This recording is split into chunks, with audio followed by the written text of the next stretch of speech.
പ്രിയമുള്ള അധ്യക്ഷൻ, മറ്റ് വിശിഷ്ടാതിഥികളെ, പ്രിയപ്പെട്ട ചുനക്കര നിവാസികൾ, വളരെയധികം സന്തോഷത്തോടുകൂടിയാണ് നാം ഇന്നിവിടെ എത്തിച്ചേർന്നത്. 4 മാസങ്ങൾക്ക് മുൻപ് ചുനക്കര പ്രവാസികളുടെ ഒരു കൂട്ടായ്മ എന്ന സ്വപ്നം ഇന്നിവിടെ യാഥാർത്ഥ്യമായിരിക്കുകയാണ്.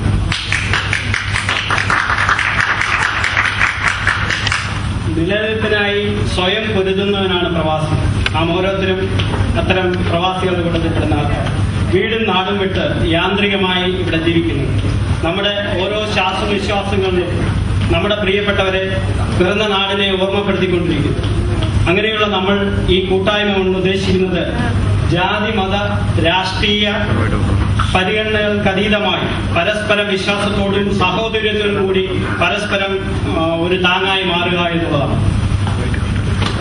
നമ്മുടെ പ്രശ്നങ്ങൾ പരിഹരിച്ച് സാമൂഹ്യ പ്രതിബദ്ധതയുള്ള ഒരു സമൂഹം എന്ന നിലയിൽ നമ്മുടെ നാടിന്റെ പുരോഗതിക്ക് ഗുണകരമായി മുന്നേറുക.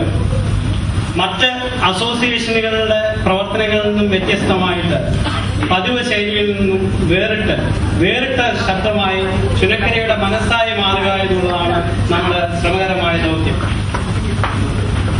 നമ്മുടെ ഈ അസോസിയേഷന്റെ ലക്ഷ്യങ്ങളിൽ പ്രധാനപ്പെട്ടത് ഇന്ന് നമ്മുടെ ബന്ധുക്കള്, സുഹൃത്തുക്കള്, നാട്ടുകാരെ, കൂട്ടുകാരെ ഒക്കെ ഉണ്ടെങ്കിൽ പോലും നമ്മുടേതായി തീർത്തിരിക്കുന്ന ചെറുതുരുത്തുകളിൽ ഒതുങ്ങിക്കൂടുകയാണ് പലപ്പോഴും.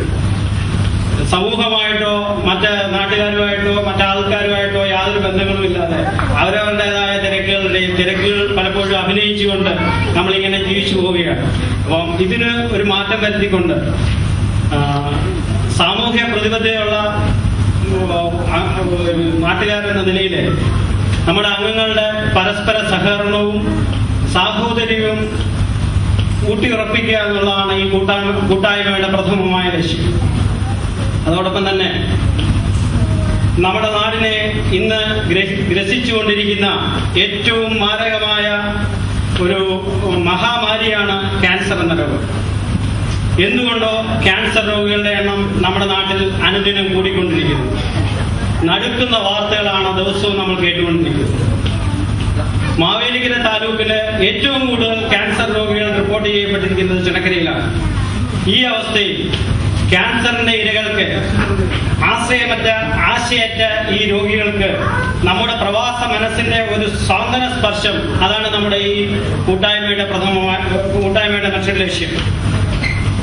ഇതിന്റെ ഭാഗമായിട്ട് നാട്ടില് അതുപോലെ ഇവിടെ പറ്റുമെങ്കിൽ, ഇവിടുത്തെ കാര്യം കൃത്യമായിട്ട് അറിയില്ല, കാരണം ലീഗൽ ഫോർമാലിറ്റികളൊക്കെ ചെക്ക് ചെയ്യുന്നുണ്ട്, നാട്ടില് ക്യാൻസർ ഡിറ്റക്ഷൻ ക്യാമ്പുകൾ നടത്തുക, ക്യാൻസർ ബോധവൽക്കരണം നടത്തുക, റീജിയണൽ ക്യാൻസർ സെന്ററിന്റെ ക്യാൻസർ കെയർ ഫോർ ലൈഫ് എന്ന ആജീവനാന്ത ഇൻഷുറൻസ് പദ്ധതിയിൽ 500 രൂപ വെച്ചിട്ട് 1000 പേരെ നമ്മുടെ നാട്ടിലെ നിർധനരായ ആൾക്കാരെ ആ ഇൻഷുറൻസിന്റെ പരിധിയിൽ കൊണ്ടുവന്ന് നമ്മളാൽ ചെയ്യുന്ന ഒരു സഹായം എന്ന നിലയിൽ ചെയ്യാൻ ഉദ്ദേശിക്കുകയാണ്. അതുപോലെ തന്നെ ഈ അസോസിയേഷന്റെ ഏറ്റവും സ്വപ്ന പദ്ധതിയായ, ഈ അസോസിയേഷന്റെ ഭാവിയിലെ ഏറ്റവും പ്രധാനപ്പെട്ട പദ്ധതിയായ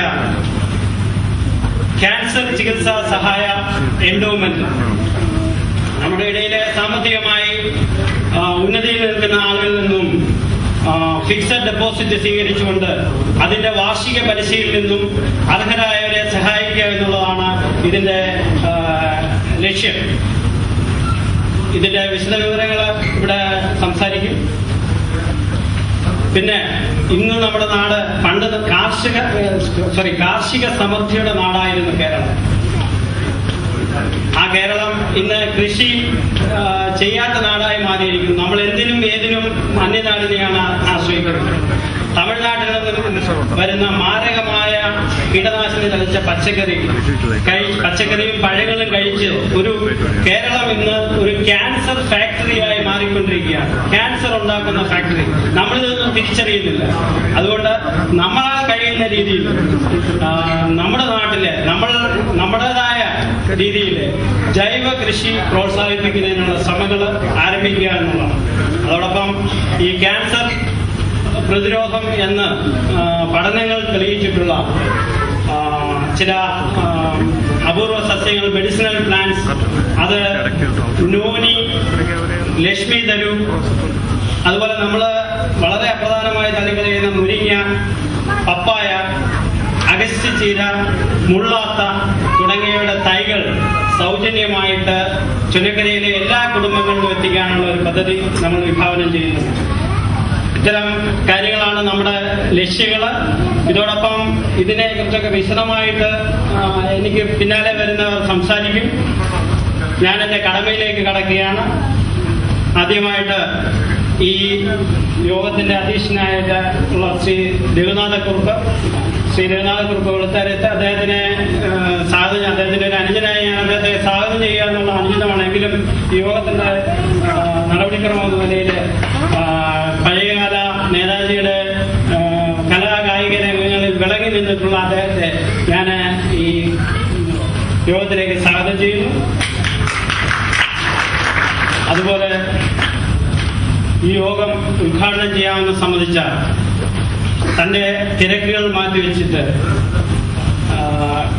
ഗൾഫിലെ പ്രമുഖ മാധ്യമ പ്രവർത്തകനും സിനിമാ നടൻ, എഴുത്തുകാരൻ, മറ്റ് സാമൂഹ്യ പ്രവർത്തന രംഗങ്ങളിൽ നിറസാന്നിധ്യമായ, പ്രവാസ ജീവിതത്തിന്റെ നിറസാന്നിധ്യമായ ശ്രീ ആൽബർട്ട് അലക്സിനെ ഉദ്ഘാടനം ചെയ്യുന്നതിനായി യോഗത്തിലേക്ക് സ്വാഗതം ചെയ്യുന്നതിന് എനിക്ക് സന്തോഷമുണ്ട്. നമ്മുടെ വിശിഷ്ടാതിഥിയായ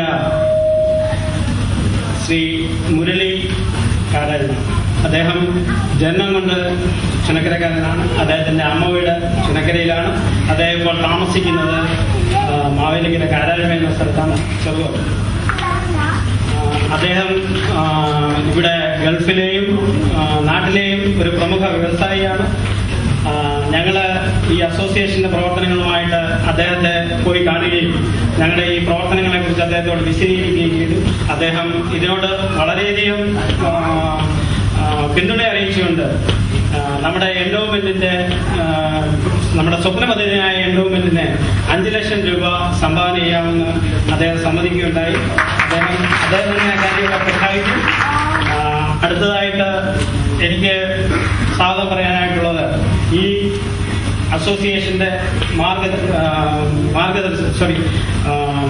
രക്ഷാധികാരിയായ ശ്രീ രാജപിള്ള ചേട്ടൻ. ചുനക്കരയിലെ എല്ലാ നല്ല കാര്യങ്ങളുടെ മുൻപന്തിയിലും എന്നും നിലകൊള്ളുന്ന അദ്ദേഹം ഇവിടെ UAE-യിലെ ഒരു വ്യവസായിയാണ്. അദ്ദേഹത്തെ നമ്മുടെ ഈ അസോസിയേഷന് മാർഗദർശനം നൽകുന്ന അദ്ദേഹത്തെ ഈ വേദിയിലേക്ക് സ്വാഗതം ചെയ്യുന്നു. അതോടൊപ്പം തന്നെ ഇവിടെ സന്നിഹിതനായിട്ടില്ലെങ്കിലും ഇതിന്റെ മറ്റൊരു രക്ഷാധികാരിയായ അസീസ് പാറയിൽ അദ്ദേഹം നാട്ടിലാണ്. അദ്ദേഹം ചില അത്യാവശ്യ കാര്യങ്ങളായി നാട്ടിൽ പോയിരിക്കുകയാണ്. അദ്ദേഹത്തെയും ഈ യോഗത്തിലേക്ക് സ്വാഗതം ചെയ്യുന്നു. പിന്നീട് എനിക്ക് സ്വാഗതം ചെയ്യാനായിട്ടുള്ളത് ശ്രീ റെജി കഴിഞ്ഞ നമ്മുടെ അസോസിയേഷന്റെ സെക്രട്ടറിയാണ് അദ്ദേഹം. കഴിഞ്ഞ 3-4 മാസങ്ങളായിട്ട് ഇത്തരം നമ്മുടെ ഈ സ്വപ്നം യാഥാർത്ഥ്യമാക്കുന്നതിന് അഹോരാത്രം പ്രവർത്തിച്ച അദ്ദേഹത്തെ ഞാൻ ഈ യോഗത്തിലേക്ക് സ്വാഗതം ചെയ്യുന്നു. ഇതിന്റെ വൈസ് പ്രസിഡന്റായ ഈപ്പനെ ഞാൻ ഈ യോഗത്തിലേക്ക് സ്വാഗതം ചെയ്യുന്നു. ശ്രീജിത്ത് ഇതിന്റെ പ്രോഗ്രാം കോർഡിനേഷന്റെ കൺവീനർമാരിൽ ഒരാളാണ്. അദ്ദേഹത്തെ ഞാൻ ഈ യോഗത്തിലേക്ക് സ്വാഗതം ചെയ്യുന്നു. അതോടൊപ്പം റജി കാസിം ഇതിന്റെ എക്സിക്യൂട്ടീവ് അംഗമാണ്. അദ്ദേഹം ഇതിന്റെ പ്രവർത്തനങ്ങൾ വളരെ സജീവമായി പങ്കെടുക്കുന്ന ഒരാളാണ്. അദ്ദേഹത്തെ ഈ യോഗത്തിലേക്ക് സ്വാഗതം ചെയ്യുന്നു. പിന്നെ ഇതിന്റെ കൺവീനർ എന്ന നിലയിൽ സുദീർഘമായ പ്രവർത്തനം നടക്കുന്ന അനിൽ പുല്ലേരി യോഗത്തിലേക്ക് സ്വാഗതം ചെയ്യുന്നു. അതോടൊപ്പം എൻ്റെ പ്രിയപ്പെട്ട ചുനക്കര നിവാസികളെ, നമ്മുടെ മെമ്പർമാരെ എല്ലാവരെയും ഈ വേദിയിലേക്ക് സ്വാഗതം ചെയ്യുന്നു. എൻ്റെ സ്വമായ പ്രസംഗം ചുരുക്കുന്നു. നിങ്ങൾക്ക് എന്നെ അഭിവാദ്യം. അധ്യക്ഷ പ്രസംഗമാണ്. അതിനായി ബഹുമാനപ്പെട്ട പ്രസിഡന്റിനെ ക്ഷണിക്കുന്നു.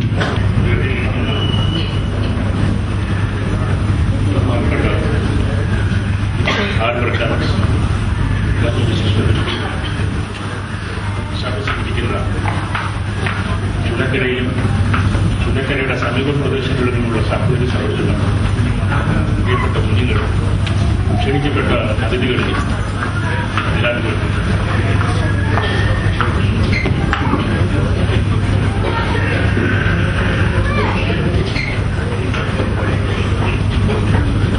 ഈ സംഘടനയുടെ ഉദ്ദേശ ലക്ഷ്യങ്ങളെക്കുറിച്ച്, ഭാവി പ്രവർത്തനങ്ങളെക്കുറിച്ച്, ക്യാൻസർ ചികിത്സാ പദ്ധതികളെക്കുറിച്ചുമെല്ലാം സ്വാഗത ക്ലാസ്സിൽ ഞാൻ പറയുന്നു.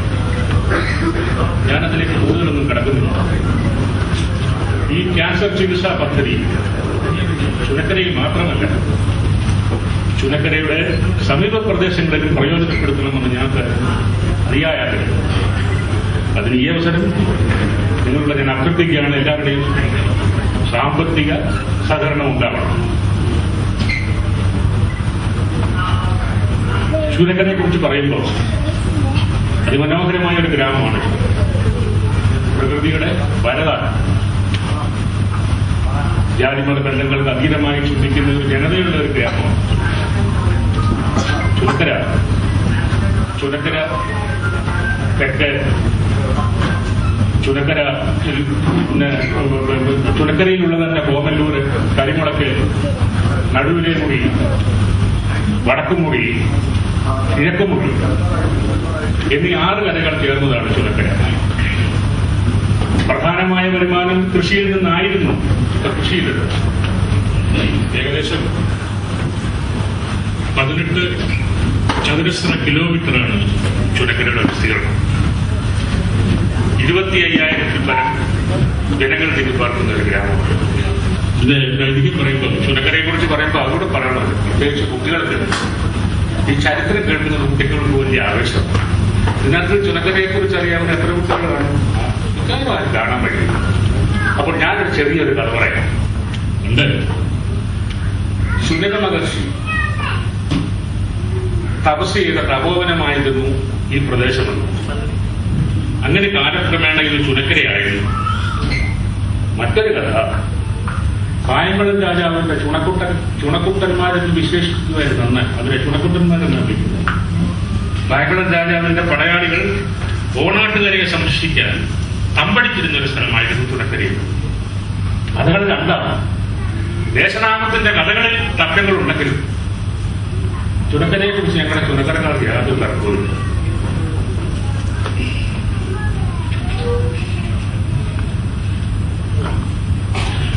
മതസൗഹാർദ്ദത്തിന് പേരുകേട്ട നാടാണ് ചുനക്കര.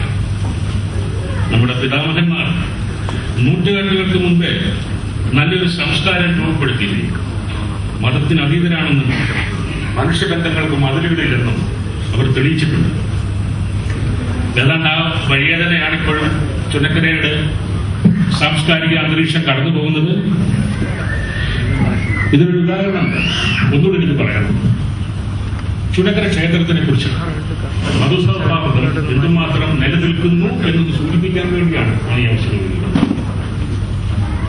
ചുനക്കര ക്ഷേത്രം അതിന് ഇപ്പൊ കാണുന്ന കൊടിമരമല്ലായിരുന്നു പണ്ടുണ്ടായിരുന്നു. സ്ഥിരമായി കൊടിമരം വരുന്നതിന് മുമ്പ് അടയ്ക്കാമരം കൊണ്ടുവന്ന് ക്ഷേത്രാചാരപ്രകാരം അതിന് ചില മിനുക്കുപണികളൊക്കെ നടത്തിയാണ് ഉത്സവത്തിന് കൊടിയേറിയിരിക്കുന്നത്. ഒന്ന്, ഓരോ വർഷവും ഉത്സവത്തിന് ഓരോ കരയിൽ നിന്നും ഈ അടയ്ക്കാമരം വളരെ ആഘോഷമായി കൊണ്ടുവരികയും അമ്പലക്കുളത്തിൽ കറക്കെ പിടിപ്പിച്ചിട്ട് അമ്പലത്തിൽ കൊണ്ടുവന്ന് അതിനെ ക്ഷേത്രാചാരപ്രകാരം മിനുക്കുമണികളൊക്കെ നടത്തിയാണ് ഒന്നാമത്തെ ദിവസമായ കൊടിയേറ്റ്. അന്ന് മുതൽ 10 ദിവസം ഉത്സവം. ഈ കൊടിമരത്തിന് ചുറ്റിനുണ്ട് വേലി കെട്ടാൻ മറ്റൊരു അടയ്ക്കാമരം കിട്ടിയില്ല. ഈ അടയ്ക്കാമരം കൊണ്ടുവന്നിരുന്നത് ചുനക്കരയിലെ പുരാതനമായ ഒരു മുസ്ലിം തറവാട്ടിൽ നിന്നാണ്. ചുനക്കര അറിയാമായിരിക്കാം. ചുനക്കര ക്ഷേത്രക്കുളത്തിന്റെ പടിഞ്ഞാറേ കരയിലുള്ള ചിറയിൽ എന്ന വീട്. ഇവർ ഇതിനുവേണ്ടി 15 സെന്റ് സ്ഥലം അടയ്ക്കാമര തോട്ടം, അതായത് മഹാദേവന് വേണ്ടിയുള്ള അടയ്ക്കാമരം ഉണ്ടാക്കാൻ വേണ്ടി ഈ മുസ്ലിം കുടുംബക്കാർ 15 സെന്റ് സ്ഥലം നീക്കിവെച്ചിരുന്നു. ഇങ്ങനെ എത്രയോ കഥ പറയാനുണ്ട് ചുനക്കരയുടെ മതസൗഹാർദ്ദത്തെ പറ്റി. ചുനക്കരയിലെ പറയെഴുന്നള്ളിപ്പ് പോകുമ്പോൾ ചുനക്കര തെരുവുക്കിന് പള്ളി കമ്മിറ്റിക്കാരുടെ സ്വീകരണം കൊടുക്കാം. താലപ്പൊലിയെ ക്രൈസ്തവർ വളരെ ആചാരപൂർവ്വം താലപ്പൊലിയേന്തി പറയെ എഴുന്നള്ളിച്ചുകൊണ്ട് പറയും.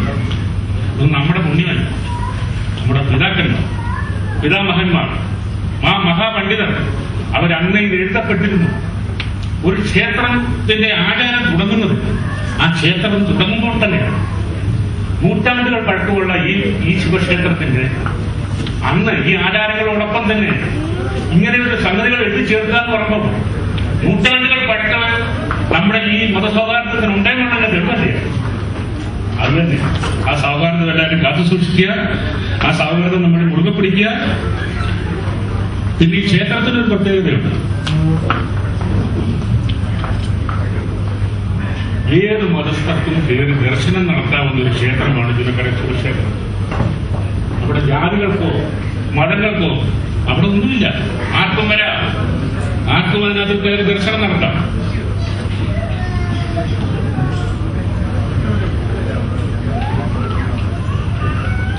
പിന്നെ പണ്ഡിതന്മാരുടെ ഒരു നാടായിരുന്നു ചുനക്കര. ചുനക്കര വാര്യന്മാർ എന്നറിയപ്പെടുന്ന ആ